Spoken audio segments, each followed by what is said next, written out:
Hello everybody, this video is for those of you who are on the fence and not sure if to get Diablo 4 or decided not to play the open beta, or they play the open beta and they are not sure or didn't have time to play the open beta. Anyway, for whatever reason you're not sure whether to get into Diablo 4, I want to share my opinion about Diablo 4 because I played both the closed and the open beta and the server slam. And of course I had my worries, but eventually I decided that this is the game that I'm definitely going to play. And I'm going to share them in this video. Now first of all, when I played Diablo 3, I remember on the PlayStation 4, I immediately bought it because it was so immersive and so much fun in the first minute that I knew this game is just, I'm just going to love and enjoy the game. And I did. I'm really into looter games where you can get loot, especially random, and you can play with other players. And I love top-down view action games. I love dungeon crawlers. I like boss fight. And basically, Diablo games have many of the things that I love about video games. Just put them into a single game. But I also love open world games. I really enjoy exploring, especially with friends. And Diablo 4 brings everything together. So it seems like it's going to be like the ultimate gameplay experience for me.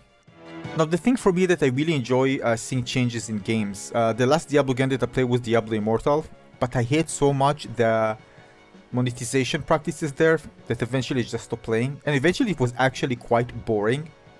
So as much as I love Diablo games, I won't fall into any type of Diablo game that Blizzard releases. And by the way, this is true to many other mobile games where I really dislike the monetization practices and just skip them altogether.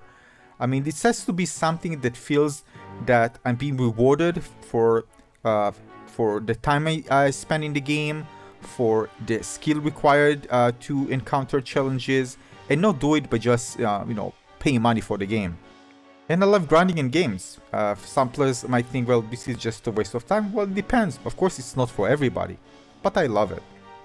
There is something with the RNG that is just very addicting and fun, but I won't take myself to the point where the game puts monetization in between. This is something that is a big no-no for me, and this is the reason, one of the reasons I actually just dropped Diablo Immortal.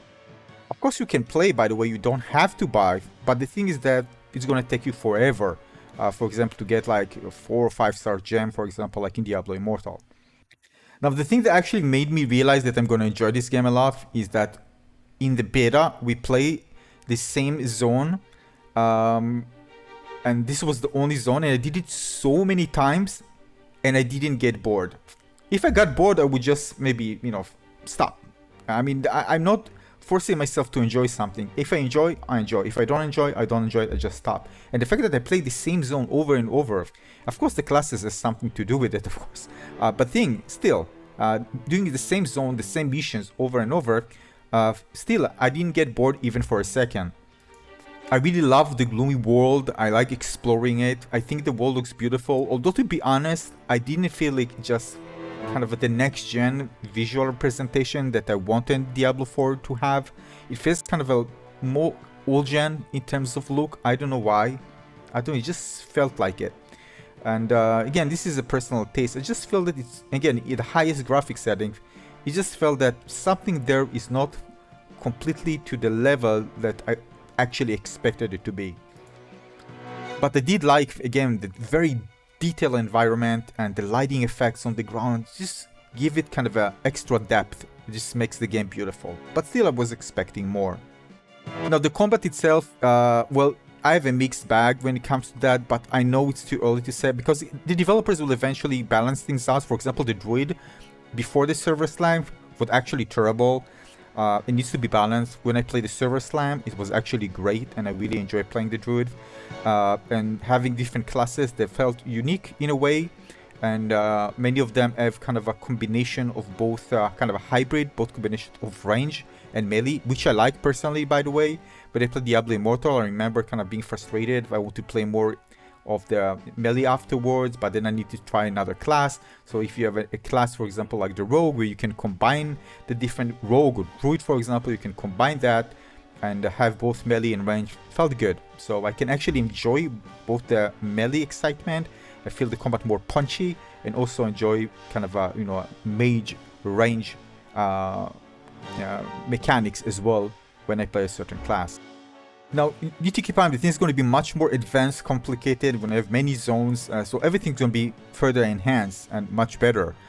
When it comes to skill tree, I really enjoyed it, trying different builds, and actually it was a lot of fun experimenting. This is, by the way, one of the best things in Diablo games, trying many different builds, and many of them works very well. So it's not like you have a certain path. Of course, there's going to be a meta eventually where something is going to be stronger than others, but it's really fun experimenting with things and finding different builds. Depends, of course, on the drops that you get that force you to get into a specific path. Of course, you can farm for different items, but as you play along, you're going to find some, items that are very, powerful, and you're going to switch a bit and, optimize things to make to create a build that can deliver and basically allow you to survive, deal good damage, and eventually overcome the challenges that you have in the game.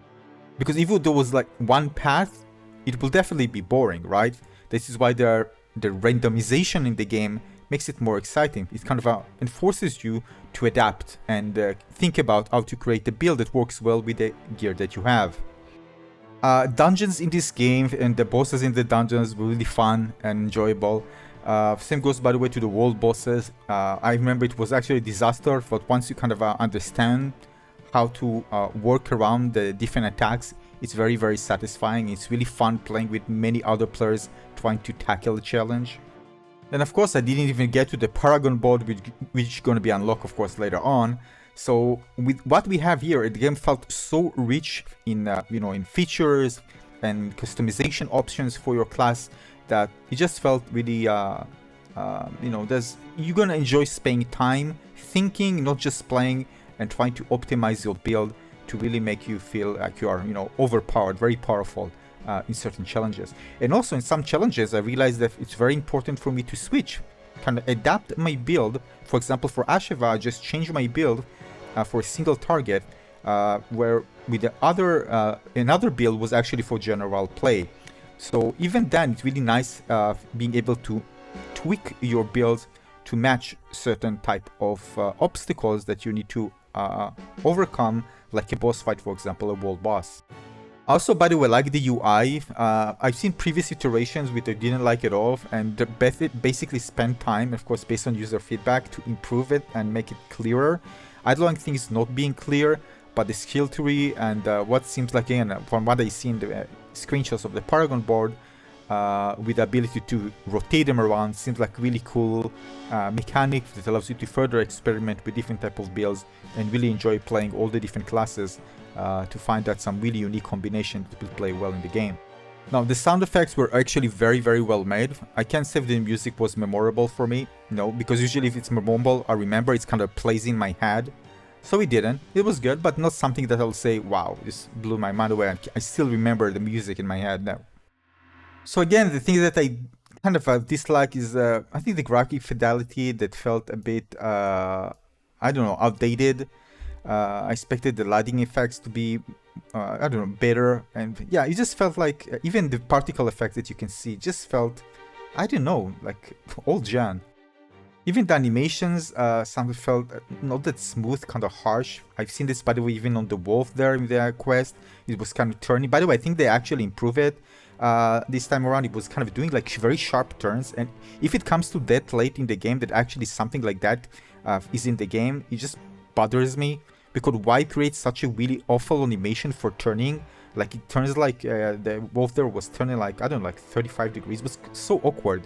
That you see, this is something I expect to see, I don't know, in Xbox 360, but again, not in a modern game.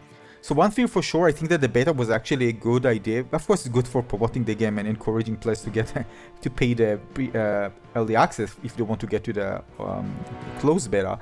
But of course, it's also helped the developers to get lots of information and feedback from players to improve the game. And I already felt it. I already felt it in terms of balance, in terms of, by the way, I think also the animation, because it did feel different compared to the previous beta. And overall, the game felt very solid without any issues or game-breaking bugs that I told myself, alright, it's still not polished, it still needs time. It felt pretty much, ready to launch in a way. So overall, the thing that I was actually complaining about is actually things related to animation and visual fidelity. But overall, the game felt really fun to play. This is the most important thing for me, that I enjoy playing the game. So again, there are things that have higher value to me than others, and eventually I decided, well, this is definitely a game that I'm going to spend time on, as I really enjoyed it. And the thing is, it will be Diablo game that we want. I know many players don't want to wait like 10, 11 years to the next Diablo, right? We either jump into Diablo or you're going to play Diablo Immortal. If you see Diablo Immortal as a no play game, I understand you. But again, a big Diablo game. This is, well, either you jump into the bandwagon or you just ditched.